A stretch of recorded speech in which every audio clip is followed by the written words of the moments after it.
পরিষদ।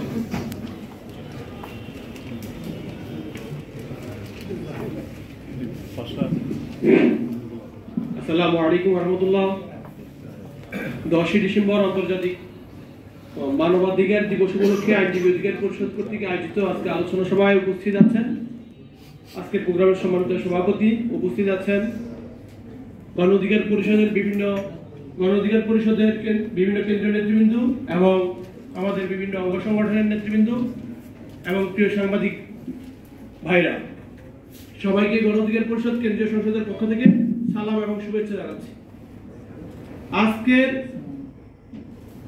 আন্তর্জাতিক মানবাধিকার দিবসের সর্বপ্রথম শুরুতেই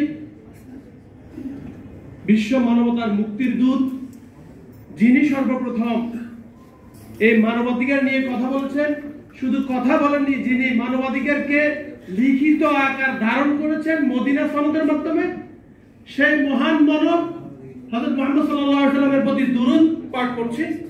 একই সাথে এই 26 আন্দোলনে মানবাধিকার প্রতিষ্ঠা করতে গিয়ে যে ভাইরা শহীদ হয়েছেন, যে ভাইদের অঙ্গহানি হয়েছে, তাদের স্মরণ করছি। প্রিয় ভাইরা, 1971 সালের পর থেকে এই বাংলাদেশে মানবাধিকার বলতে কিছুই ছিল না। সত্যিকার অর্থে মানবাধিকার নামক অনেক সংগঠন আছে। যে সরকারি ক্ষমতায় আসে, মানবাধিকার সংগঠনগুলো সরকারাধিকার সংগঠনে রূপান্তরিত হয়। 71-এর পর থেকে আজ অবধি এটা চলমান আছে।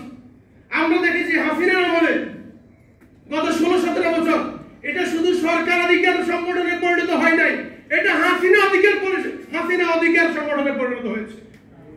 প্রিয় ভাইরা, আজকে আপনি যখন মানবাধিকার নিয়ে কথা বলছেন, তখন আপনি দেখছেন আপনার নিজের মৌলিক অধিকার হরণ হচ্ছে। একই সাথে আমার নিজের মৌলিক অধিকার ঠিকমতো আমি রক্ষা করতে পারছি না, রাষ্ট্র ব্যক্তির মৌলিক অধিকার রক্ষা করতে পারছে না।